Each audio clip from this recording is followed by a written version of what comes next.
Every one of us is given the same 24 hours, but why do some people move with clarity, purpose, and peace, while others feel like they're constantly chasing time? The difference isn't in the clock, it's in how we carry it. Today, we're going to shift the way you see your time, not as something to manage, but something to honor. Like a monk, you'll learn how to master your minutes with intention, not intensity. This isn't about hustle. It's about alignment. Let's reclaim your hours, refocus your energy, and finally live your day, not survive it. Most people start their day in chaos. The alarm blares, they grab their phone, scroll through noise before their feet even touch the floor. Before their body wakes up, their mind is already running behind the schedule, behind the news, behind the pressure. But what if I told you the way you start your day shapes the entire rhythm of how your 24 hours unfold? What if the secret to mastering your minutes wasn't in doing more, but in doing less, especially first thing in the morning? You see, how you begin determines what you bring into every moment that follows. When you open your eyes, you're not just waking up your body. You're waking up your intention, and for those who live with deep focus and peace, like monks, the morning isn't a rush. It's a ritual. It's not just about getting up early, it's about how you rise. They start with stillness, no noise, no distractions, just silence, because in that silence there's clarity, in that stillness there's strength. The modern world teaches us to jump out of bed and run, to check emails, scroll social media, drink coffee like it's a lifeline. But the monk knows, rushing into the day is a setup for being ruled by it. And if you don't command the first moments of your morning, you've already handed over the rest of your hours to the world. Start slow, even if you have only 5 minutes. Don't underestimate the power of that short window. Sit still. Breathe deeply, let your mind settle before it starts spinning. This is where you remind yourself, I don't serve the clock. The clock serves my purpose. That short practice, no screens, no notifications, just presence, realigns you with who you are, before the world tells you who to be. There's a reason monks begin their days before the noise begins. They understand the sacredness of the early hour. It's not just spiritual, it's strategic. It's the one time of day where you can hear your own thoughts clearly, where your focus is untouched, where intention isn't diluted. If you want to master your time, you have to master your mornings, not through performance, but through peace. This doesn't mean you need to wake up at 4 a.m. and start chanting on a mountain. But it does mean you need to own your first minutes. Maybe that's journaling for 5 minutes. Maybe it's just sitting on the edge of your bed, eyes closed, and breathing in purpose. Maybe it's stretching, drinking water, or simply opening a window and feeling the day begin. These aren't small acts. These are anchors, and in a world where so many people are drifting, anchors matter. You know what steals your day more than anything? Reactivity. From the second you start reacting to messages, to headlines, to noise, you're no longer creating your day, you're just surviving it. Monks don't live reactive lives. They don't let the external dictate the internal. And that starts with how they open their eyes in the morning. Calm, centered, committed. Now ask yourself, how are you greeting your day? Are you letting the morning shape you, or are you shaping the morning? If you're tired of feeling like there's never enough time, start by shifting the first 15 minutes. Give your mind something better than chaos. Let it taste calm, because when you start from a place of peace, your decisions carry more weight. Your reactions slow down. You don't just do more, you do the right things. That's what mastery looks like, not speed, not hustle, clarity, you may have responsibilities, a family, a job, a full calendar, but none of that can take away the power of how you begin, and the more consistent you are in protecting that morning stillness, the more your life will begin to align. You'll find yourself walking through pressure with more poise, responding instead of reacting, focusing instead of flailing, because what the monk has learned, and what we're learning, is that every day is a gift, but it's also a choice. And the first choice you make, the one you make right after opening your eyes, sets the tone for all the others that follow. If you want to master your 24 hours, you have to learn to command your first 10 minutes. Not with force, but with quiet. because stillness is not weakness, it's strength under control, and that is where time begins to bow to you, not the other way around. We often say things like, "I don't have enough time," or "I wish there were more hours in the day." But the truth is, time isn't the problem. It's not about quantity, it's about meaning. We all get 24 hours, no more, no less. But how we see those 24 hours, that's what makes the difference. Some people treat time like a tool to be bent, stretched, managed, or manipulated. But if you really want to live with depth and impact, you have to stop managing time like a tool and start honoring it like a trust. Because that's what it is, a trust, something given to you, something you're responsible for, something you'll answer for. Time isn't just something you spend, it's something you steward, and the way you treat it reveals what you value most. Think about it this way: imagine if every morning someone deposited $440 into your bank account. The catch: you had to use every single dollar before midnight. No rollover, no saving it for tomorrow. Whatever you didn't use, gone forever. You'd be very intentional about where that money went. You'd track it, you'd guard it, you'd cut waste and focus on what matters. Now realize that's what happens with your time. You're given 440 minutes each day. They come, they go, and you never get them back. So the question becomes, where is it all going? Not in theory, but in reality.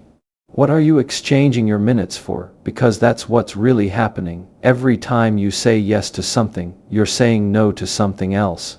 You don't just spend time, you trade your life for it. Those 5 minutes scrolling through someone else's life, that's 5 minutes you could have spent building your own. That 1 hour lost in distraction, that's 1 hour you'll never see again.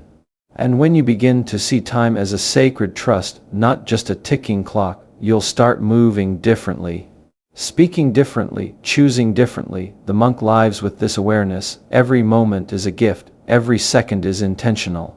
They don't rush, but they don't waste either, because they know time is not just passing, you are. And when you start to feel that in your bones, it humbles you, it wakes you up. You stop chasing what doesn't matter, and you begin protecting what truly does. That's why monks can live what looks like a slower lives, but produce deeper outcomes. It's not that they're doing less, it's that they've stripped away the noise, the fluff, the unnecessary. They've replaced urgency with clarity, and that allows them to move with power instead of panic. Ask yourself, what am I giving my life to? Not what do I want to give my life to? What am I actually giving it to?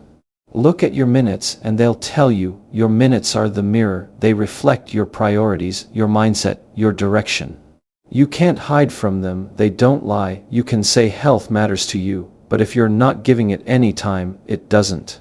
You can say family matters to you, but if you're not present when you're with them, it doesn't. Time exposes the truth. That's why it's not about managing your calendar more efficiently. It's about aligning your time with your values. When what you do lines up with what you believe, peace follows, not because life is perfect, but because your hours are no longer in conflict with your soul. But here's the challenge: the world will always try to steal your minutes. Urgent things will scream louder than important ones. Distractions are dressed in convenience. Notifications don't ask for permission, they just show up. And if you're not intentional, your minutes will be spent by everyone but you. That's why seeing time as a trust changes everything, because when something is valuable, you don't leave it unguarded. You protect it, you plan around it, you invest it in what matters, and you begin to realize that mastery isn't about doing more in less time. It's about doing what matters most and letting go of everything else. You don't need more hours in the day, you need more awareness in the hours you already have. You don't need another planner. You need a new perspective. You don't need to speed up, you need to wake up, because every day, time is asking you a question. What are you doing with me? And every day, your answer is shaping your future. When you begin to live as if time is a sacred trust, not just a tool for productivity, you stop chasing hours and start owning them. We live in a world that praises multitasking like it's a superpower, like the more tabs you have open in your mind, the more impressive your life must be. But let me tell you something, multitasking isn't mastery. It's a slow leak in your attention, your energy, and ultimately your potential. You weren't built to be everywhere, you were built to be present, fully, deeply, consistently. Monks understand this. They don't divide their focus across a dozen things.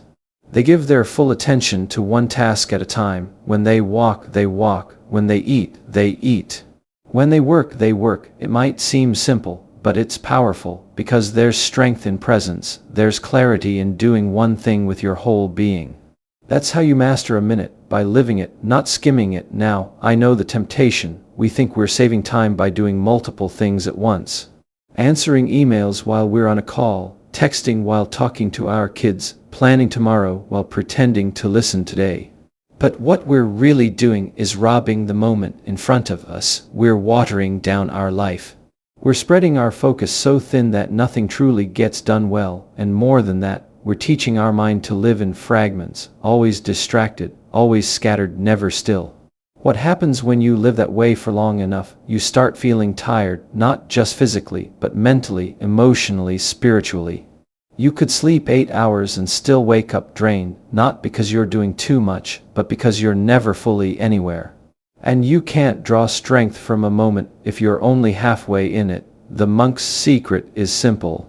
One thing at a time, and they do it with all their attention, all their care, all their presence. That's not slowness, it's precision, it's depth, it's living with such intentionality that even the smallest act becomes meaningful. You don't have to be in a monastery to live this way, you just have to decide that your focus is worth protecting. Try it. Start with the small things. The next time you eat, don't scroll your phone, don't rush, just eat. Taste the food, feel the texture, be fully there. It'll feel awkward at first, like something's missing. That's because your mind is addicted to distraction. But the more you practice, the more your brain learns to be here, and that practice builds strength, not just mental strength, but spiritual discipline. Because being present is a form of self-respect. It's you saying, this moment matters, I'm not going to waste it by being somewhere else. It's the same with work. Stop trying to write the report while checking 5 other tabs. Block out one task.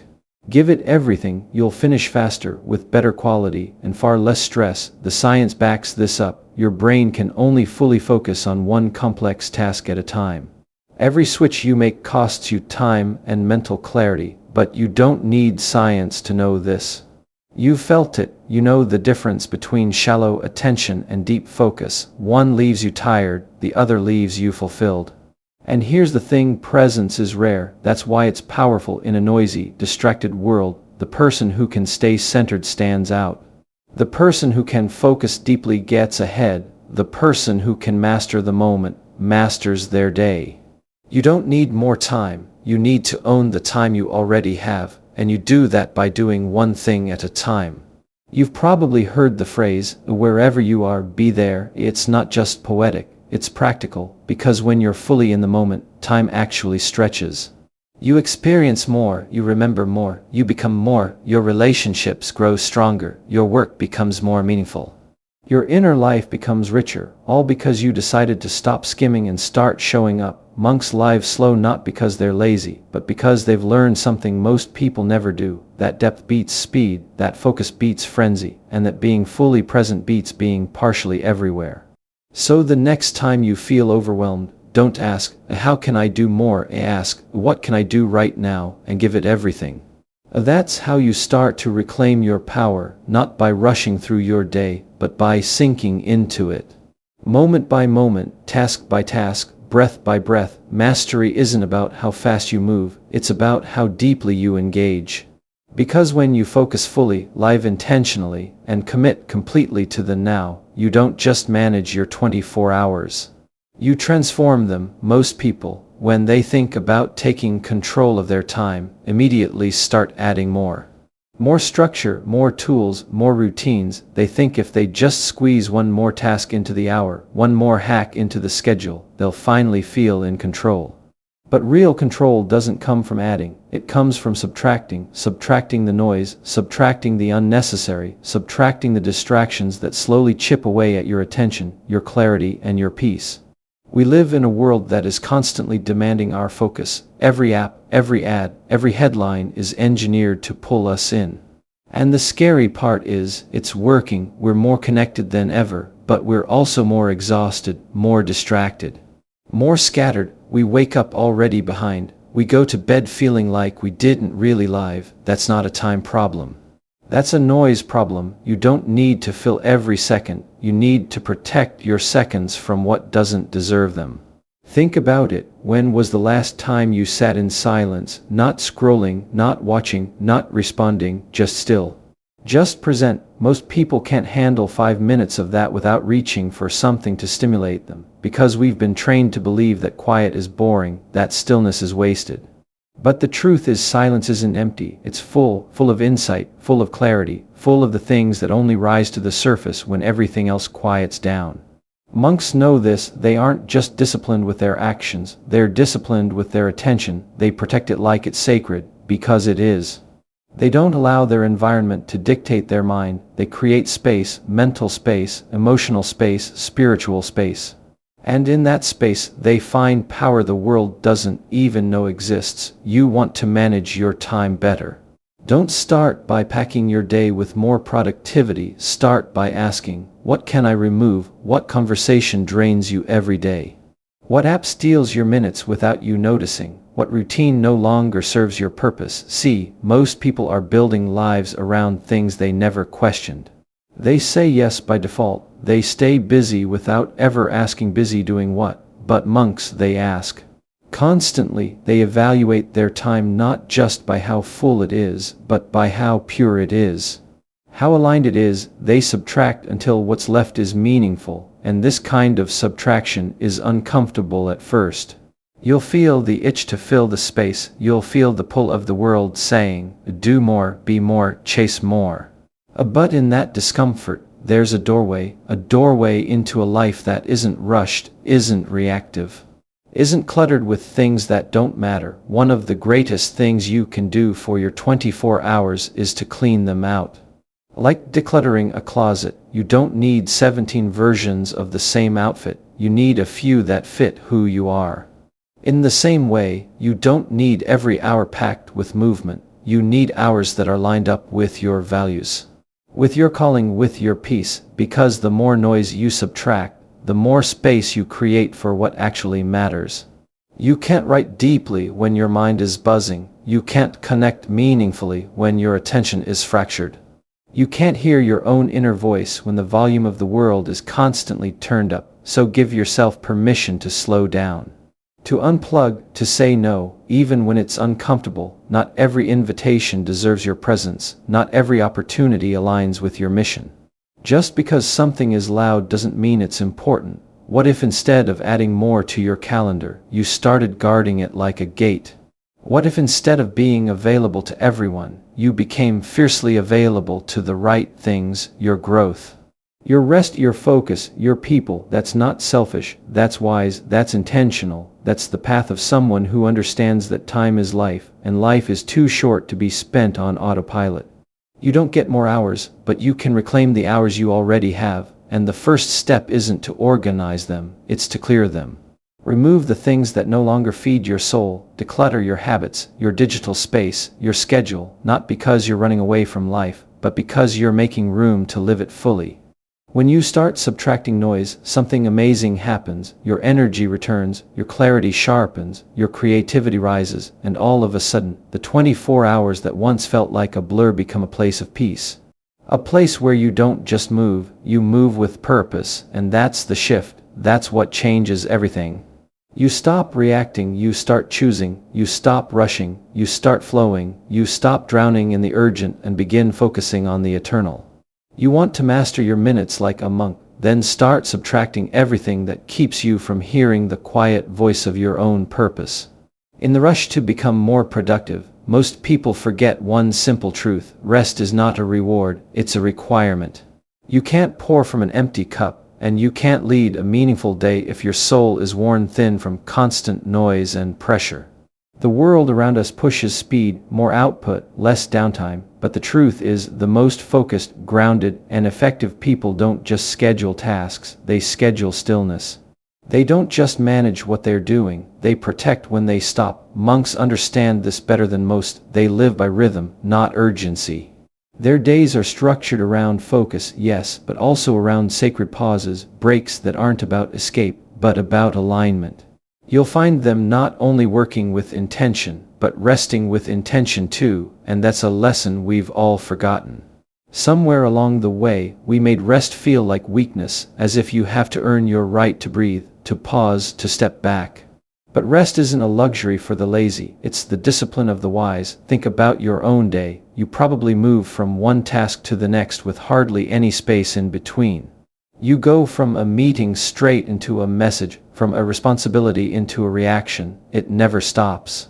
No margin, no breathing room, just motion, and eventually, that motion turns into mental clutter. Your body keeps going, but your mind is frayed. You're getting things done, but the joy is gone, the clarity is gone, the strength is thin. That's not sustainable. That's not mastery, that's slow burnout disguised as productivity. You want to master your minutes, then you have to protect the gaps in your day.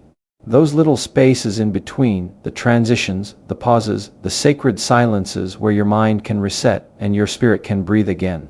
It doesn't take hours, sometimes all you need is 5 minutes to close your eyes, stretch, walk outside, or sit quietly and remember why you're doing what you're doing in the first place.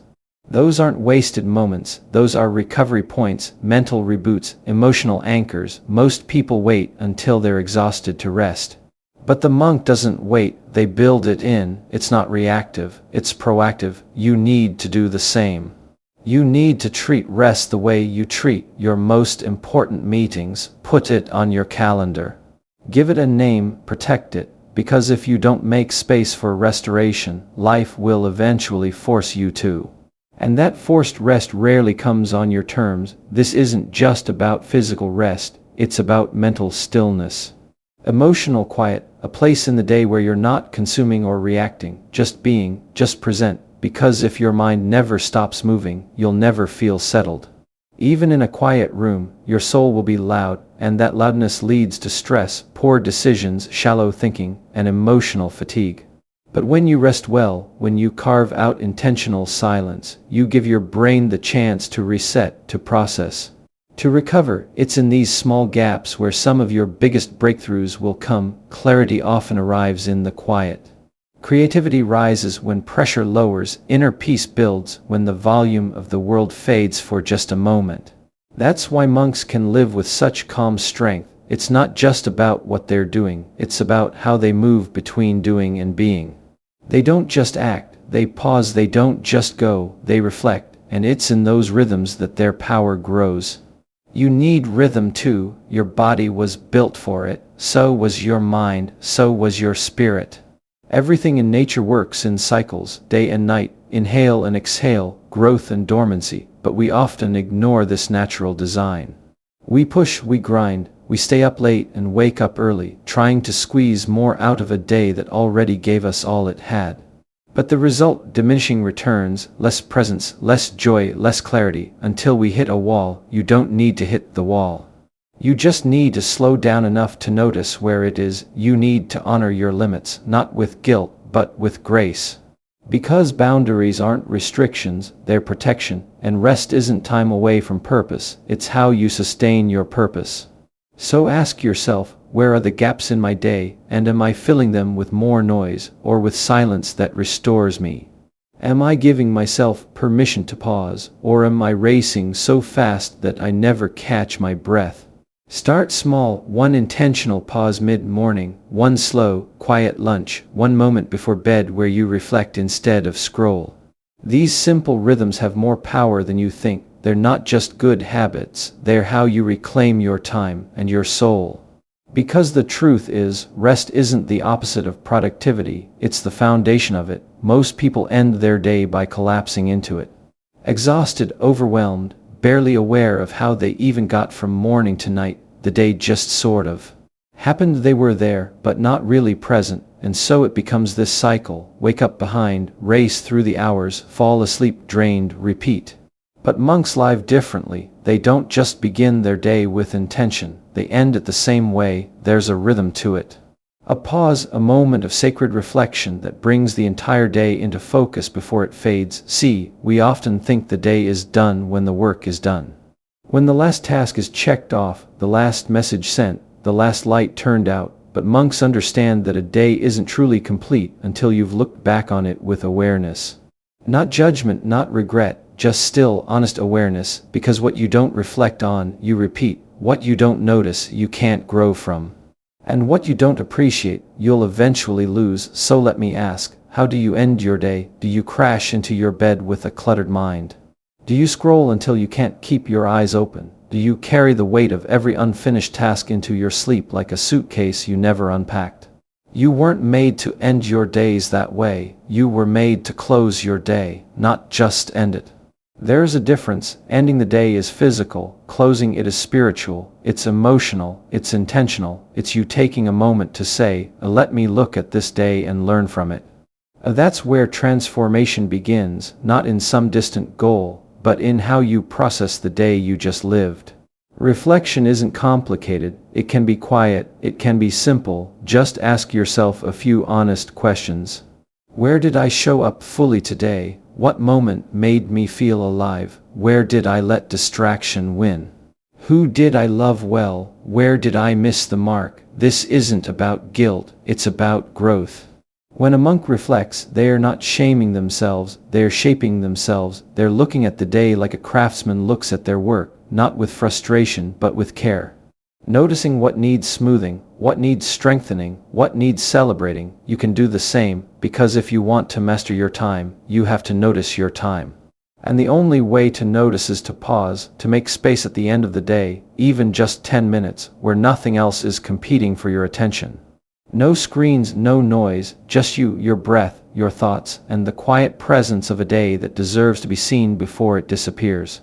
There's something sacred about reviewing your day. It slows you down, grounds you, it reminds you that life is not just about momentum, it's about meaning. That your days aren't just something to get through, they're something to live through, felt, examined, honored. Sometimes you'll look back on your day and feel proud. Other times it'll sting a little. Maybe you lost your patience, maybe you wasted more time than you wanted to. Maybe you ignored something that really mattered. That's okay. Reflection isn't about being perfect, it's about being honest. And that honesty is what breaks the cycle. That honesty is what gives you the power to walk into tomorrow with new focus. When you skip this step, you keep living the same day over and over again, hoping something will change. But when you reflect, even just for a few moments, you begin to direct your days instead of being dragged through them. You begin to notice the patterns, you begin to make better choices, not by force, but by awareness. Not with pressure, but with peace. You can even take it further, write it down, one sentence, one thought. One lesson. This isn't about journaling for an hour, it's about capturing the essence of your day so it doesn't get lost in the noise of life. That way, when you look back over time, you don't just remember what you did, you remember who you were becoming. And here's something else, end your day with gratitude, even if it was hard, even if it was messy. Find one thing to be thankful for. Gratitude closes the day with peace. It reminds you that no matter what went wrong, something still went right. Gratitude doesn't erase the hard parts, it gives them context. It grounds you in the reality that this life, with all its imperfections, is still worth showing up for. Don't wait for the perfect day to start reflecting. Start now, with this day, however it looked, however you feel. Just stop for a moment, breathe, look back, give your day the attention it deserves, because the more you do this, the more you'll see the gift hidden in each hour, the victories, the lessons, the quiet whispers of who you're becoming. And that's what it means to master your time like a monk, not just by how you begin your day, but by how you end it, with reflection, with gratitude, with the quiet power of presence.